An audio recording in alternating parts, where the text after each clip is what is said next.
Capítulo 2: Os pioneiros da infraestrutura. O trem que venceu a fome. Para que o cidadão do século XXI possa entrar em um vagão de metrô climatizado ou comprar frutas frescas vindas de outro continente, no mercado da esquina, uma barreira monumental precisou ser quebrada na história: a barreira da distância física.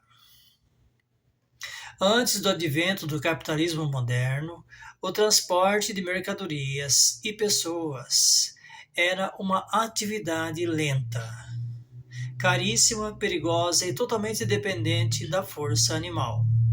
Se uma região agrícola produzisse um excedente magnífico de grãos, mas estivesse localizado a apenas 200 quilômetros de uma cidade grande assolada pela fome, esse alimento frequentemente apodrecia no campo.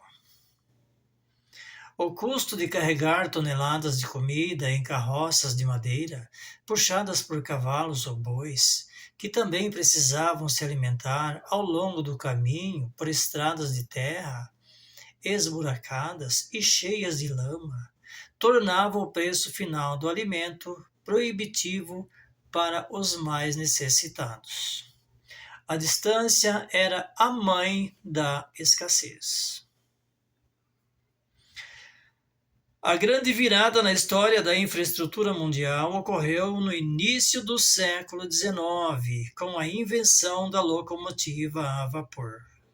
Mas o leitor precisa se fazer uma pergunta crucial: de onde veio o dinheiro para rasgar continentes inteiros com milhares de quilômetros de trilhos de ferro fundido? A construção de uma ferrovia era a obra mais complexa e cara que a humanidade já havia tentado realizar até então. Exigia a compra de faixas gigantescas de terra, a perfuração de montanhas para a criação de túneis, a construção de pontes colossais de ferro sobre rios caudalosos e a fabricação de centenas de composições pesadas. Os governos da época, endividados com guerras e engessados por burocracias monárquicas, não possuíam esses recursos livres.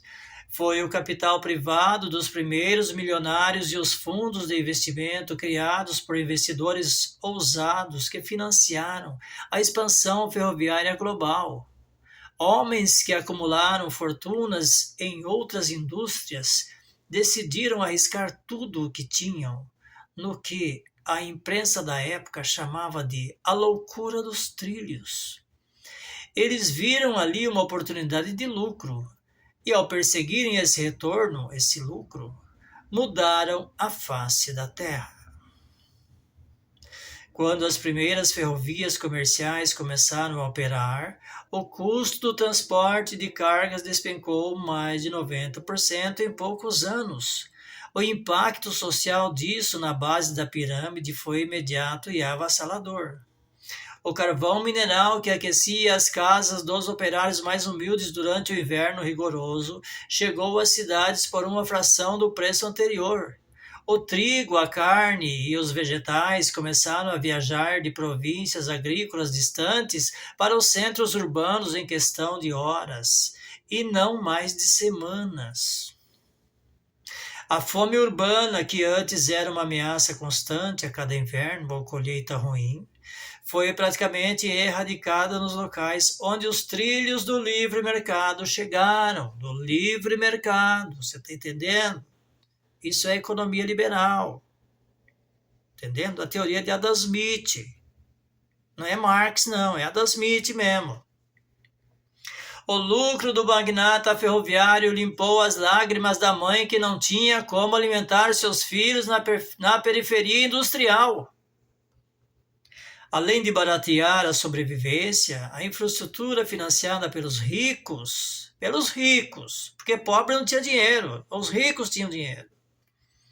Eles podiam dividir com os pobres.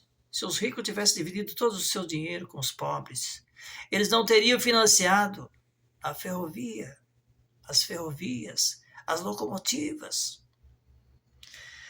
Além de baratear a sobrevivência, a infraestrutura financiada pelos ricos gerou o maior fenômeno de integração social da história, a mobilidade urbana.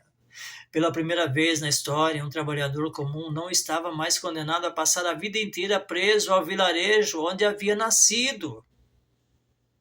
Se as oportunidades de trabalho estivessem ruins em sua região, ele podia comprar uma passagem barata de terceira classe e se deslocar para onde houvesse indústrias e expansão e salários melhores. Os trilhos do capitalismo romperam as correntes da imobilidade geográfica. Portanto, quando a demagogia política ataca as grandes corporações e infraestrutura e os lucros dos investidores, ela ignora que são esses mesmos lucros que mantêm a engrenagem do mundo girando.